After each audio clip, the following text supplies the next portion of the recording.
Bueno, hola a todos. Ya hicimos el video bien largo de cómo instalar el R-Commander.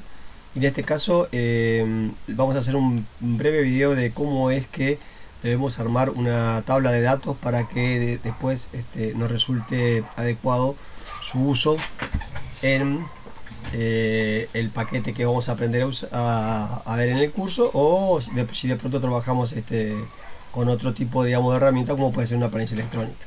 Entonces acá yo lo que voy a hacer es trabajar un poco a partir de la tabla con los datos de la nómina de los participantes de este año, que obviamente me la mandaron acá con este nombre que ustedes ven por acá. Y yo lo que voy a hacer es transformar el nombre para no primero respaldar la información. La abro y lo primero que voy a hacer es algo que realmente es esto que está acá, la columna C. No la precisamos porque tiene información que realmente no nos interesa, ¿sí? Es más, tampoco nos interesa el nombre de quién es el participante. Lo que voy a hacer ahora en este caso es ocultarlo, ¿sí? Porque de pronto capaz que ven que lo podemos a usar para algo que en esta tabla de datos no está presente. Esto que está acá, que era la cabecera, no la vamos a precisar, ¿sí? Y entonces lo que vamos a hacer ahora es, cada uno de los que están acá tienen un número, ¿verdad? Que va del 1 al 31, ¿sí? Y entonces la otra cosa que no nos interesa para nosotros para nada es ni el celular ni el mail. Por lo tanto lo vamos, eso sí, a eliminar, ¿sí? Igual de cualquier modo tenemos forma de comunicarnos con cada uno de ustedes a través de la nómina original que nos mandó el centro posgrado. Bueno, entonces, lo importante de esto que es que la tabla de datos para nosotros, si es en una planilla electrónica, es una tabla que lo que tiene es en cada fila cada uno de los individuos, ¿sí? O las unidades de observación, que en este caso son personas, pero pueden ser perfectamente centros de salud, tipo de medicamentos, departamentos, o sea que dependerá del caso que estemos usando para ver cuál es la unidad de observación. Lo que está claro es que en cada fila está la unidad de observación y en las columnas lo que tenemos son los atributos que nos interesa evaluar de cada uno de esos individuos, ¿verdad? Bueno, entonces muy brevemente eso es lo que quería mostrarle, cómo es que va a ser nuestra forma de trabajar armando los datos para que sean usables en un paquete estadístico o sean usables de pronto en una planilla electrónica, ¿sí?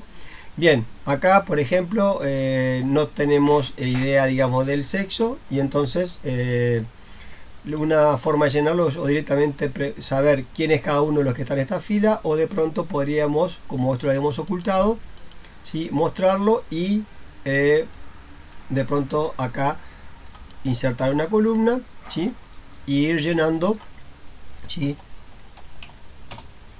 el sexo de cada uno de los participantes, ¿sí? Entonces podríamos empezar por poner una forma totalmente arbitraria, ¿sí? Bueno, M, ¿sí?, F, M, F,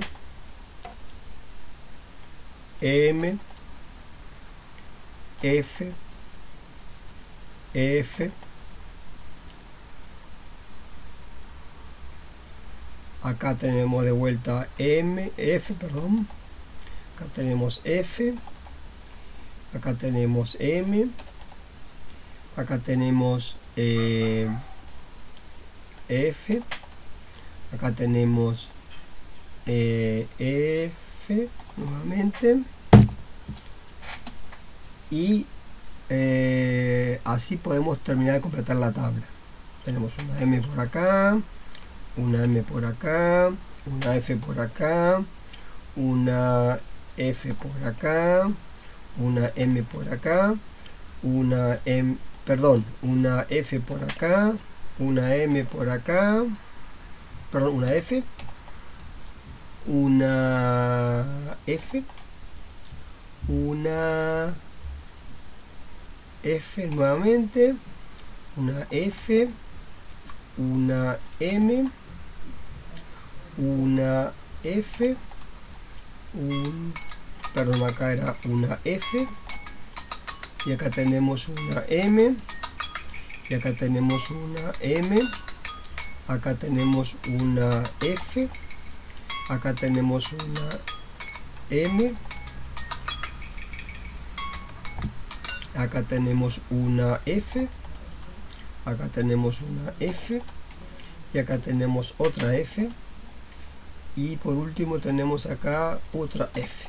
Muy bien, entonces ahora teniendo esto oculto, ¿sí?, perfectamente podemos, sin necesidad de saber quién es quién, por lo menos saber de pronto el sexo, que puede ser algo que nos resulte interesante tener en cuenta. Bueno, iré cortando por acá. Vamos a ver ahora cómo se les ocurre que se puede hacer una tabla donde siempre la lógica es en la fila los individuos, en la columna los atributos, algo que de alguna manera permita saber un poco cómo es el perfil de los que participan actualmente en el posgrado en el año 2020. Bueno,